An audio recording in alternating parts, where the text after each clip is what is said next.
In the late 16th century, when the world was still half enshrouded in myth and superstition, a group of English settlers vanished without a trace on the shores of the New World. Their colony was called Roanoke, and it was meant to be England's first permanent settlement in North America. But instead, it became one of the greatest unsolved mysteries in human history. Our story begins in the year 1587. Across the dark waves of the Atlantic, a ship sailed from England toward a small island off the coast of what is now North Carolina. On board were more than 100 men, women, and children. They were full of hope, dreaming of new land, new life, and a chance to carve England's glory into the wild unknown. Their leader was John White, an artist, mapmaker, and seasoned explorer chosen by Sir Walter Raleigh himself. When they arrived, the island of Roanoke looked like paradise: lush forests, rich soil, and calm beaches. But paradise can often hide peril.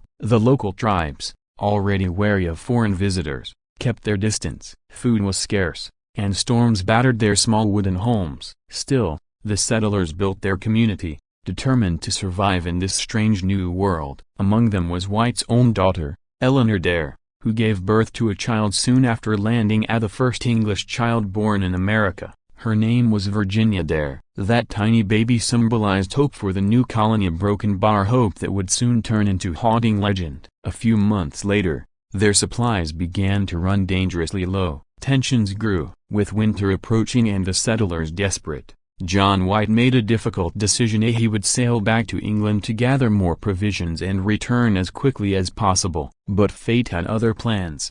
When White reached England, he found the country at war with Spain. The Spanish Armada was threatening to invade, and every ship, every sailor, was needed for England's defense. White begged for a ship to return to his family, but his pleas fell on deaf ears. It would take him 3 long years to finally make his way back to Roanoke. When he did a broken bar, the colony was gone. The settlement stood silent under the summer sun. Houses had been dismantled, tools rusted, and the fences broken down. There were no signs of struggle, no bodies, no graves, just emptiness. Every single settler, including his daughter and granddaughter, had disappeared without a trace. The only clue was a single word carved into a wooden post: Croatoan. Nearby, another carving on a tree read "Cro." White's heart pounded. Croatoan was the name of a nearby island, home to a friendly tribe that had once helped the English. Was it a message? Had his people moved there for safety? White immediately wanted to search for them. But storms and dwindling supplies forced his ship to turn back to England before he could investigate. He would never return to America. For centuries, the fate of the Roanoke colonists has puzzled historians, archaeologists, and storytellers alike. What really happened on that lonely island? One theory suggests that the settlers simply moved to Croatoan Island, now called Hatteras, and merged with the native tribe. Some modern archaeological findings, European tools, pottery fragments, and even a few genetic traces among descendants of local tribes lend credibility to this idea. Perhaps they found refuge and adapted, blending into the culture of those who welcomed them. But others believe the truth was darker. There are stories of violence between settlers and tribes, of famine and disease, and of internal conflict. Could they have perished and their remains simply lost to time and nature? Then there are the more chilling theories, whispers of curses, spirits,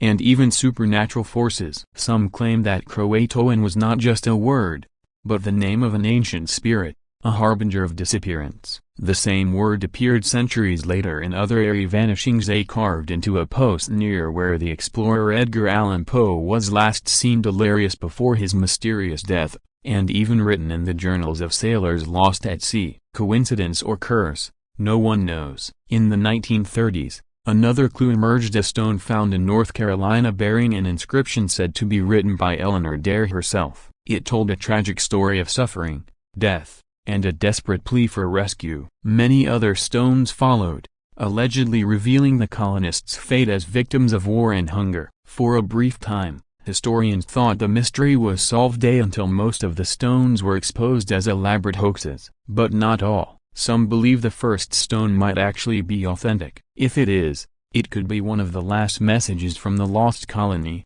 a fading cry from a vanished people. Even today, The island of Roanoke feels heavy with the unknown. Locals tell of strange lights in the woods, the echo of children's laughter on still nights, and eerie shapes moving through the fog where the colony once stood. Some say the ghosts of the settlers still wander the island, searching for a way home that never came. Modern archaeology continues to dig for answers. In recent years, new discoveries shards of 16th century pottery, remnants of European tools have been found miles inland from the original site, suggesting that some colonists may have split into smaller groups and tried to survive elsewhere. Maybe they did adapt, maybe they lived in a broken bar, their English identity lost, their fate swallowed by time. Yet, the mystery of Roanoke remains unsolved. No documents, no confirmed graves, no final proof, just a single word, a Croatoan, echoing across more than 4 centuries of silence. Perhaps that's what makes the story so haunting. It's not just about a vanished colony,